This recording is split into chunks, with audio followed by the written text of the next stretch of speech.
बिस्मिल्लाहिर्रहमानिर्रहीम। अस्सलाम वालेकुम नाज़रीन, मैं हूँ साकिब बशीर। बात करेंगे दो तीन अहम मौज़ूआत पे। एक तो पीटीआई के एक वफद की कल चीफ जस्टिस याह्या अफरीदी से मुलाकात हुई। सुप्रीम कोर्ट का उस पर एलामिया आया और जो पीटीआई के वफद की जानिब से प्रेस कॉन्फ्रेंस भी की गई। कुछ ऐसी खबरें जो मंजर आम पे नहीं आई, ना प्रेस रिलीज में और ना ही जो पीटीआई की जानिब से प्रेस कॉन्फ्रेंस की गई उसमें, उस पर हम जो है वो बात करेंगे। इसके अलावा आज Islamabad high court bar association की जानिब से सुप्रीम कोर्ट में 5 जो जजेस ने कल जो दरखास्त दायर की थी, उसी तरह की एक दरखास्त दायर की गई है। 3 जो ट्रांसफर जजेस हैं इस्लामाबाद हाई कोर्ट लाए गए हैं, उनके खिलाफ ये दरखास्त जो है वो दायर हुई है। इस पर भी हम बात करेंगे। और Islamabad high court bar association और Lahore high court bar association के इलेक्शंस हो रहे हैं। फिर नई जो है वो एक इत्तेहाद, अपोजिशन का इत्तेहाद बनने जा रहा है। उस पर भी बात करते हैं कि उसका क्या तनाजुर हो सकता है और क्या ये इत्तेहाद बन सकेगा, और क्या जो बार एसोसिएशन के इलेक्शंस हैं, क्या इसमें पीटीआई बैक जो कैंडिडेट्स हैं वो जीत जाएंगे या उसके कोई असरात जो है वो आइंदा जो है वो हमें नजर आएंगे। इमरान खान साहब की जो अपील है 190 मिलियन पाउंड केस में, वो उस अपील पर बेंच भी अब जो है वो बनना है। और बेंच की अहमियत जो है वो जब से ट्रांसफर जजेस आए हैं, नए जजेस आए हैं इस्लामाबाद हाई कोर्ट में, तब से उनकी उसकी जो अहमियत है वो बढ़ चुकी है। मेरे साथ मौजूद हैं सुहेल रशीद साहब, सीनियर सहाफ़ी हैं, कोर्ट रिपोर्टर हैं। हम उनसे बात करेंगे। सबसे पहले तो शुरू करते हैं हम, क्या है जो कल चीफ जस्टिस से पीटीआई के रहनुमाओं की और वफद की मुलाकात में जो है वो हुआ, लेकिन सामने नहीं आया। ना जो सुप्रीम कोर्ट की जो प्रेस रिलीज है उसमें, ना ही उनकी जो प्रेस कॉन्फ्रेंस है उसमें। क्या है सुहेल रशीद साहब, एक चीज तो बताएं कि क्योंकि उसकी अहमियत बड़ी बताई जा रही है। देखें, अहमियत तो बताई जा रही है बिल्कुल, और अहमियत बनती भी है। और मेरा ख्याल है ये चीज़ें कल जो आपने एक ट्वीट किया था वो सबसे बेस्ट चीज़ वही थी कि जो चीज़ें कोर्ट में डिस्कस होनी चाहिए वो मीटिंग्स में डिस्कस हो रही हैं। और अब आज बैनर हेडलाइन लगी हुई है कि चीफ जस्टिस का पीटीआई को सिस्टम में रहने का और बाइकआउट न करने का मशवरा। चीफ जस्टिस ये बहुत बड़ी बात है वैसे। चीफ जस्टिस कैसे मशीर बन सकते हैं पाकिस्तान तहरीक इंसाफ के, और पाकिस्तान तहरीक इंसाफ को ये मशवरा दे सकते हैं। फिर उसमें यह भी दावा किया गया है कि चीफ जस्टिस ने उन्हें यह कहा, जो कि जुडिशल काउंसिल के सरबराह है, सुप्रीम जुडिशल काउंसिल के भी और जुडिशल कमीशन ऑफ पाकिस्तान के भी, कि आप अगर उस दिन उठ के ना जाते तो हम शायद कुछ और तकर्रियां कर लेते और ज्यादा बेहतर लोग आ जाते सुप्रीम कोर्ट। अब ये मशवरे छप रहे हैं। अब इस पे मेरा ख्याल है सुप्रीम कोर्ट पे बार है कि वो दोबारा इसके ऊपर अपनी पोजीशन वाजे करें, एक बाज़ाब्ता एलामिया सामने आए और उसमें वो कहेंगे जनाब ये सारा क्या हुआ है। ये मशवरा तो मतलब ऐसे लगता है कुछ जरगा बैठा हुआ है और उन्होंने वज़ीर आज़म को भी बुलाया है, उधर भी माशी हालात भी, सिक्योरिटी चैलेंज भी डिस्कस हो रहे हैं और इधर सारे केसेस डिस्कस हो रहे हैं। मतलब आउट ऑफ कोर्ट कोई सेटलमेंट का मामला है कोई। ये तो फिर ऐसी चीजें हैं ना जी, आप जाके वहां पर देखें आपका एजेंडा क्या था। आपने पाकिस्तान तहरीक इंसाफ को बुलाया, इसलिए आपने पाकिस्तान तहरीक इंसाफ को पहली बात नहीं बुलाया, आपने अपोजिशन लीडर को बुलाया था। और आपने हुकूमत और अपोजिशन से जो एक नेशनल लेवल पर बन रही है जुडिशल रिफॉर्म्स और जो उसके लॉ एंड जस्टिस कमीशन का प्रपोजल है, उसके जवाब में उनसे आपने लेनी थी आरा। उस पे आपको तो बैरिस्टर अली जफर ने जाते ही कह दिया कि उस पे हमें वक्त चाहिए होगा, वो प्रपोजल देख के हम आपको रिटर्न अपनी सबमिशंस देंगे, जो भी अपनी आरा है वो हम आपके सामने रखेंगे। लेकिन वो तो उन्होंने वक्त ले लिया, तो बाकी 2 घंटे सिर्फ पाकिस्तान तहरीक इंसाफ के मसाइल पर बात हुई है, इमरान खान के केसेस पर बात हुई मतलब है। जो एजेंडा था उस एजेंडे को उन्होंने कहा है वो तो बाद में हम आपको अब हम इल्जाम ना भी लगाएं, एक बात, कल उस मुलाकात के फौरी बाद एक कॉल लिस्ट आती है और एक खबर आती है, तो आम लोग क्या सोचेंगे जी जी कि जी यास्मीन राशिद साहिबा और वो जितने भी लोग हैं वहां 9 पर मई के जेलों में, सारी 9 मई जमानतें के केसेस जब फिक्स हो गए हैं, वो केसेस फिक्स हो गए और अगले हफ्ते फिक्स हो गए। अगले हफ्ते ठीक है, 27 और फरवरी फिक्स को। तब हो रहे हैं जब एक फ्रीक आपको जाके घर बता के आ रहा है कि जी ये केसेस हमारे साथ यूं यूं हो रहा है, तो अब आप उसको इस साइड पे सुनेंगे। बजाय इसके बेहतर था कि आप ओपन कोर्ट में सारी चीजें लगा के उसको डिसाइड कर लेते। तो इस तरह की जो खबरें छपती हैं तो फिर लोग आम ये तासुर लेते हैं, हम तो नहीं लेते, चले हम तो समझते हैं कि ये चीजें चले। चीफ जस्टिस ने एक और तरह से मीटिंग बुलाई हुई थी, वहां पे वो अगला फरीक इतना मुतासरा था कि उसने अपना दुखड़ा भी खोल दिया। लेकिन आम लोग ये समझेंगे कि अच्छा नहीं, देखें जज को ना आप कोर्ट के अलावा भी जाके बात कर सकते हैं कि मेरा केस लगा। ठीक है, तो उससे नुकसान होता है। देखिए, हम किसी भी साइड पे जब चीज वो हो रही हो जिसे इदारा डैमेज हो रहा हो तो हम उसको तो पिन पॉइंट करते हैं, इसीलिए हम जब ये मुलाकातें शुरू हुई तो हमें ये पहले से, आपको याद होगा, हम कहना शुरू हुए थे कि अब जब पीटीआई का वफ्द मिलेगा तो उसके तो मसाइल इतने ज्यादा हैं कि चीफ जस्टिस उनको जब मैसर हुए तो उन्होंने तो कहने कि भाई हमारी किसी का सुनवाई नहीं हो रही तो हमें बताएं। फिर उन्होंने ना सिर्फ कहे, मीडिया टॉक में कह दिए, साफियों को सोर्सेज से और कंफर्म ये कर भी कह दिया कि जो जज हैं आपके अपने जज जो है वो इंसाफ मांग रहे हैं और इंसाफ ढूंढ रहे हैं, उनको तो इंसाफ मिल नहीं रहा, तो हमें क्या मिलेगा? हमें क्या मिलेगा। मतलब जाके ना एक तरह से निजाम इंसाफ पे उन्होंने लोहा भी पड़ दिया कि आपके अंडर कोई इंसाफ नहीं हो रहा। 26वीं यानी तरमीम को भी कहा हम जो है नहीं मानते। हाँ, 26वीं यानी तरमीम को ना मानने का मकसद ये है कि आपको जिसके तहत बनाया गया चीफ जस्टिस, हम उस तरमीम को फिलहाल मानते ही नहीं है। अच्छा सुहेल साहब, एक तो बैरिस्टर अली जफर जो है उन्होंने भी बात की, अंसार अब्बासी साहब को भी कुछ जराये से जो है पता चला, तो कुछ खबरें आई इसी तरह करके कि एक तो जब मुलाकात कल चीफ जस्टिस से ये वफद मिलने गया तो वो एक फॉर्मल मीटिंग होता है ना कि पूरा फुल फ्लैज एक माहौल में मीटिंग करना और टू द पॉइंट, ये वो थी टू द पॉइंट ही, उसके नोट्स भी लिए जा रहे थे, सारा कुछ, सारे रजिस्ट्रार वहां पे थे, जुडिशियल कमीशन के जो सेक्रेटरी थे वो भी थे। तो लेकिन ये है कि उसको माहौल ऐसे बनाया गया कि एक इनफॉर्मल मीटिंग गपशप के माहौल में, हाँ जी बताएं ये वो, हाल वाल पूछ के फिर मतलब उनको ना एक नॉर्मल माहौल में ये मीटिंग जो है वो शुरू हुई। फिर जिस तरह अली जफर साहब ने बताया कि उन्होंने कहा कि आप जो मर्जी है बोलें, मैं जवाब जो है वो मैं कुछ दूंगा और कुछ नहीं दूंगा, या मैं जवाब नहीं दूंगा क्योंकि जुडिशियल साइड पे ये कोई केसेस हैं ना सारे, इन पे जुडिशियल साइड पे सारी चीजें देखी जानी है। इसके अलावा वो जो जजेस के हवाले से भी बात हुई, डॉक्टर यास्मीन राशिद उनके हवाले से भी उन्होंने बताया, तो मेरे ख्याल में उस मजलिस में ये एक पॉइंट था जिसपे हैरानगी का इजहार भी हुआ। और तो ये एक हैरानगी कि डॉक्टर यास्मीन राशिद जो कैंसर सर्वाइवर हैं और वो 70 प्लस एज है उनकी, 9 मई 2023 को गिरफ्तार हुई, 24 भी गुजर गया और 25 भी मतलब आने को है, तकरीबन 20-21 माह हो चुके हैं उनकी जो है वो जमानत नहीं हो चुकी। तो इस पे थोड़ी सी बात और कर लेते हैं। डॉक्टर यास्मीन राशिद का एक तो तज़किरा इसलिए भी जरूरी है कि आपने भी, मैंने भी नवाज शरीफ की बीमारी से लेके केस कवर किया है। बिल्कुल। उस दौरान एक जनाब रूल सामने आया था जी कि आप प्रिजन रूल्स के तहत भी, और गवर्नमेंट के पास इख्तियार है, ज़ाब्ता फौजदारी में भी है कि अगर कोई कैदी बीमार है तो अदालत जाए बगैर गवर्नमेंट उसकी सजा सस्पेंड कर सकती है। इस्लामाबाद हाईकोर्ट ने पंजाब गवर्नमेंट से पूछा था आप ऐसा क्यों नहीं कर रहे, और फिर जब अभी नवाज शरीफ साहब बैरून मुल्क से वापस आए सेहतमंद होकर माशाअल्लाह, तो उनके पाकिस्तान लैंड करने से पहले आपको पता है उसकी सजा सस्पेंड पंजाब गवर्नमेंट ने की थी, उसी रूल के तहत, उसी ज़ाब्ता फौजदारी के तहत कि जनाब एक बीमार बंदा है उसे हम जेल में नहीं डालेंगे। तो उसका इतलाक क्या यास्मीन राशिद पे नहीं हो रहा? इस पे तो अदालत को किसी को ये सवाल भी पूछना चाहिए कि जी ये तो अगर कैंसर सर्वाइवर है तो इसको तो पंजाब गवर्नमेंट को खुद देखना चाहिए कि हमने हॉस्पिटल में भेजना है, कहाँ रखना है। ये मसला तो अदालत में आना नहीं चाहिए, ये अदालतों में पहले तय हो चुका है नवाज शरीफ केस में कि बीमार बंदे का मामला गवर्नमेंट खुद देखने का इख्तियार रखती है, अदालत जाए बगैर उसको बेल दे सकती है मेडिकल लीव पर। ये ह्यूमन राइट्स का मसला है। तो यास्मीन राशिद के लिए इसीलिए चीफ जस्टिस ने हैरानी का इजहार किया कि अच्छा उनकी जमानत नहीं हो रही इस मामले पर भी, वो हैरानी का इजहार अलग है। दूसरा, आपने जो इनफॉर्मल वे की बात की, मैं चूंकि प्रेस एसोसिएशन सुप्रीम कोर्ट की तरफ से उनके साथ 2 बार मिल चुका हूँ चीफ जस्टिस से, उस जो मीटिंग हुई उसमें मैं शामिल था, तो वाकई ये उनका तरीकाकार है, वो जब आके गुफ्तगू का आगाज करते हैं, डिबेट ओपन करते हैं, तो सबसे पहले वो ये कहते हैं कि आपके दिल में जो चीज है मुझे कहें, मुझसे पूछे, जस्ट अलाउ मी कि मैं फैसला करूं कि मैंने किस पे रिस्पॉन्ड करना है और किस पे अभी नहीं करना। ठीक है, मुनासिब वक्त पे मैं करूंगा, अभी नहीं करना। तो कल आप एलामिया भी देखें सुप्रीम कोर्ट का, तो वो उसी की अक्कासी करता है कि वो उन्होंने पूरा रिप्रोड्यूस किया उमर अयूब की बातों को, बैरिस्टर को, सारों की बातों को, और एंड पे उन्होंने अपनी तरफ से एक लाइन भी दी थी कि जी हमने उसका जवाब क्या दिया, बिल्कुल। तो वो उन्होंने नहीं दी, वो नहीं देंगे। लेकिन पीटीआई में, जो शुरू में मैंने बात की पहले वीडियो के, पीटीआई ने चूंकि ये चीजें जाकर टेकअप कर ली हैं और खबरें अखबारों में लग चुकी हैं, इसीलिए अब शायद सुप्रीम कोर्ट की जानिब से मजीद वजाहत आनी चाहिए कि नहीं ऐसी कोई चीज पेंडिंग मैटर्स पे हमने बात नहीं की, ना हमने कोई श्योरिटी दिया, ना हमने कोई मशवरा दिया है। लेकिन सुहेल साहब, मैं ये समझता हूँ कुछ बातें जो है वो हुई हैं जो दोनों साइड से नहीं की गई, मतलब उस तरह प्रेस रिलीज में या प्रेस कॉन्फ्रेंस में भी जो है वो नहीं की गई। जिस तरह के कहा गया कि आप लिख कर दे दें जितनी चीज़ें हैं तो हम देख लेंगे कि जो हमारी जुरिस्डिक्शन में आती हैं, इख्तियार में आती हैं, हम उनको जो है देख लेंगे। फिर आपने 9 मई के केसेस का जिक्र किया कि वो फौरी तौर पर लग गए, क्योंकि वो कह रहे थे कि इनके केसेस नहीं लगते, बुशरा बीबी को वो नहीं मिल रहा। मखसूस नशिस्तों वाला मामला उनके सामने डिस्कस हुआ कि आप अपनी अदालती फैसलों पर पहले अमल तो करवाएं, तो आप एजेंडा लेकर आए अदालती रिफॉर्म्स का, तो रिफॉर्म से पहले अपनी अदालती जो है फैसलों पर अमल तो करवा लें।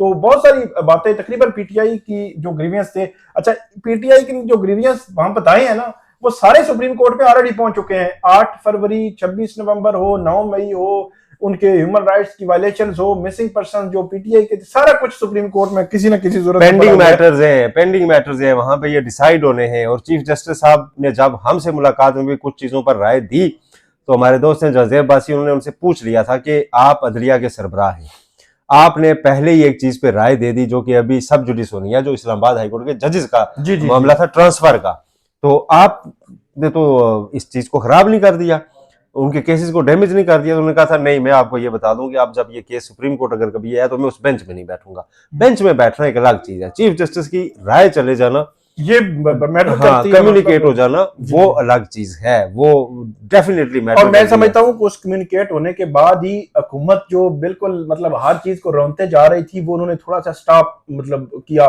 रुके, कि वो जो वजारत कानून का नोटिफिकेशन किया कायम काम चीफ जस्टिस सरफराज दोगर का, उसमें सीनियर बेनी जज नहीं लिखा, क्योंकि चीफ जस्टिस की राय कहा चुकी। जी, ट्रांसफर की हद तक तो आपने फिर धड़ल्ले से किया कि चीफ जस्टिस ने कहा कि ठीक है जी, ये ओके है, लेकिन सीनियरिटी पे क्वेश्चन है, तो उन्होंने वहां से उसे रोक दिया। और अभी भी वो जराए से कहते फिर रहे हैं नून लीग वाले इधर उधर जी कि नहीं देखें, इनको तो हमने परमानेंट चीफ जस्टिस थोड़ी बनाना है। तो ये चीजें चल रही हैं। मुझे ये बताएं कि नेक्स्ट वीक कितना अहम हो सकता है। आज एक और दरखास्त भी दायर कर दी गई है इसी सीनियरिटी वाले इशू को इंक्लूड कर ले, Islamabad high court bar association की जानिब से। और Islamabad high court bar association की उस बॉडी ने किया जो आज तहलील खत्म हो रही है आज, क्योंकि नया इलेक्शन है। पहले तो ये बताएं नए इलेक्शन में किसका पलड़ा भारी है? अच्छा, नए इलेक्शन में ना इस्लामाबाद में जो वाजिद गिलानी है, कासम नवाज अब्बासी हैं, वो पीटीआई उनको सपोर्ट कर रही है यहाँ पे। और वहाँ लाहौर हाई कोर्ट में बहुत हंगामा खेज आज इलेक्शन हो रहे हैं, वहाँ पे फुल फ्लैज, यहाँ पे नारे तो नहीं लगे, यहाँ पे इस्लामाबाद की मैं बात कर रहा हूँ, लेकिन लाहौर में हम सुन रहे हैं कि वहाँ कैदी नंबर 804 और इमरान खान और पीटीआई इस किस्म के नारे भी लगे हैं। तो वहां पे फुल फ्लैज एक कैंडिडेट्स हैं, उनको पीटीआई जो है वो सपोर्ट कर रही है। अब देखना यह है कि क्या ये कैंडिडेट जो जिनको पीटीआई सपोर्ट कर रही है वो जीतेंगे या हुकूमत सपोर्ट कर रही है वो जीतेंगे, क्योंकि इसके असरात आइंदा जो अदलिया के हवाले से, 26वीं आईनी तरमीम के हवाले से, लेजिस्लेशन के हवाले से, एंटी गवर्नमेंट कोई मूवमेंट चलनी है, कोई इत्तेहाद बनना है अपोजिशन का, बहुत सारे एलिमेंट्स हैं, बहुत सारी लेजिस्लेशन हो रही है, पैका हर जगह पे इस किस्म की जो मुखालिफ आवाजें हैं, हुकूमत मुखालिफ, वो मजबूत इसी तरह हो सकती हैं कि इलेक्टेड रिप्रेजेंटेटिव आए। क्योंकि गवर्नमेंट इस वक्त देखें कि supreme court bar association, Pakistan bar council, वहां पे उनके आजम जी तारड़ साहब की ग्रिप है, उनका ग्रुप है और वो बड़ा सपोर्ट कर रहे हैं। वगरना यहाँ पे अगर अपोजिशन पे या उन वकला के नुमाइंदे होते जो वकला 26वीं आईनी तरमीम के खिलाफ बाहर निकले हुए हैं, तो आज सूरत हाल मुख्तलिफ होती। तो इसलिए इलेक्शन में जीत जो है वो बड़ी मैटर करती है। आज उनके शाम तक जो है वो रिजल्ट्स भी आ जाएंगे।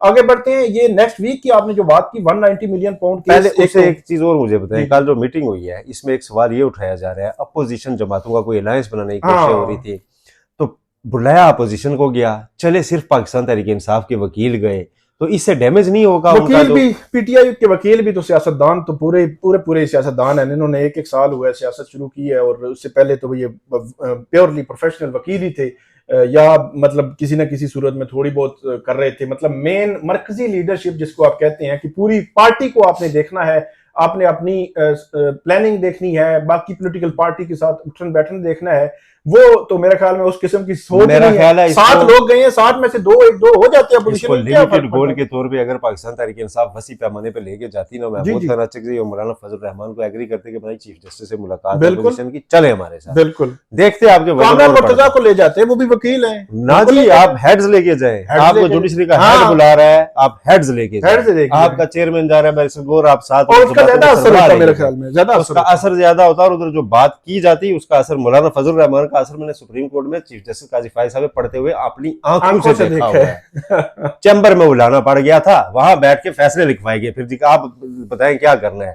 ठीक है।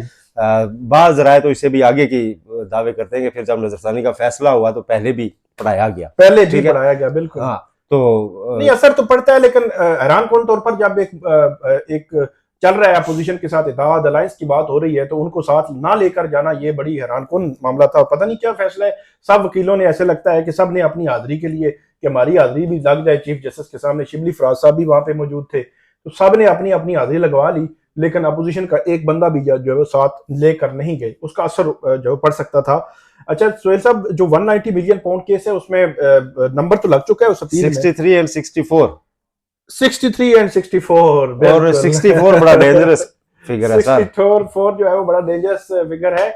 और जो बारी साहब हैं उन्होंने मेरे ख्याल में गवर्नमेंट को यकीनी तौर पर बुरा लगा है कि पटन के जो है, पटन के जो रिपोर्टें आई हैं, रिपोर्टें आई जा रही हैं, उन्होंने कहा था कि 64 धांधली के वेज आजमाए गए 8 फरवरी की, उनकी रिपोर्ट में दावा किया गया था। कल उनके घर पे रेड शुरू हुआ है। 65 हो गया। हाँ तो वो 65 हो गया, तो वो फिर जाहिर है वो 65 हो गया।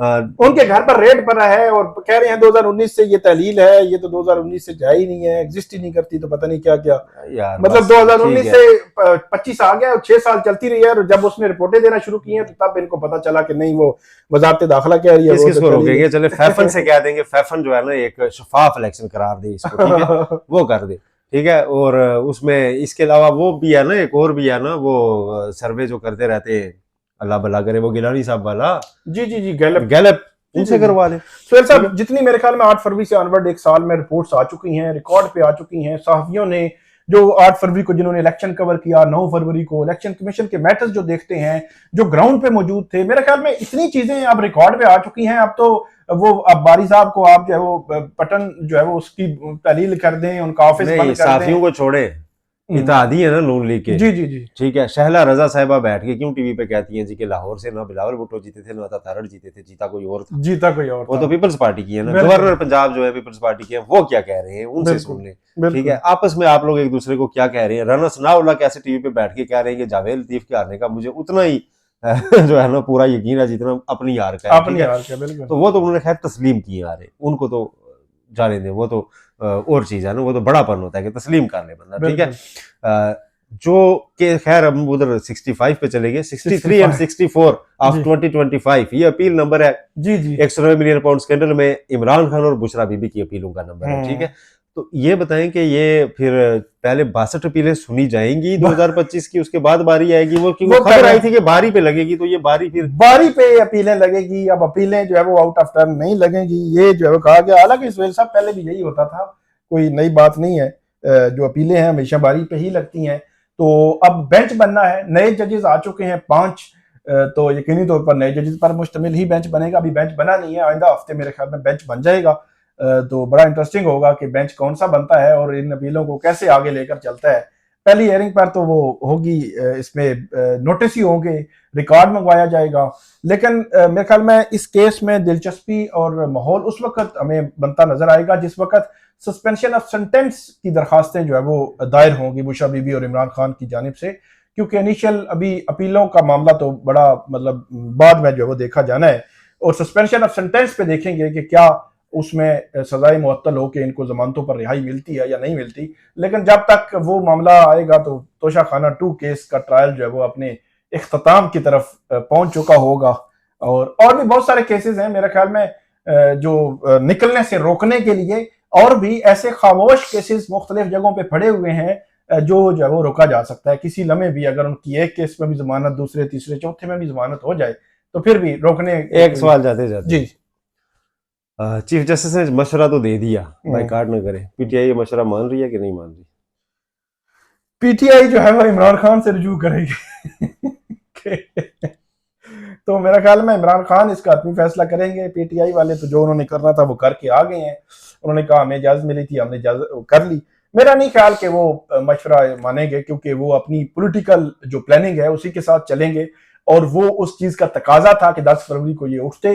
ये चीफ जस्टिस जो कह रहे हैं, जिन्होंने क्लोज डोर मीटिंग्स में भी बहुत सारी बातें की थी, लेकिन ओपन डोर मीटिंग्स में उसके बरक्स बातें जो है उनकी जानिब से सामने आई। तो उसके बाद मेरे ख्याल में फिर वो एतमाद का भी थोड़ा सा मसला होता है। फिर जो जजेस खासतौर पर सुप्रीम कोर्ट के, जिन्होंने 10 फरवरी के इजलास को कहा था कि मौखर कर दें, खतूत लिखे थे, बाईकाट कर गए, तो पीटीआई अगर उनके साथ भी ना जाती और जो जिनके बाकी लोग हैं वो तो हैं ही उनके मुखालिफ, तो ये कहाँ जाते। तो मेरे ख्याल में पॉलिटिकली तो वो यही करेंगे, बाईकाट, तो या जजेस के साथ जो है वो चलेंगे, जो जजेस जो है वो इस सारे निजाम की मुखालफत कर रहे हैं।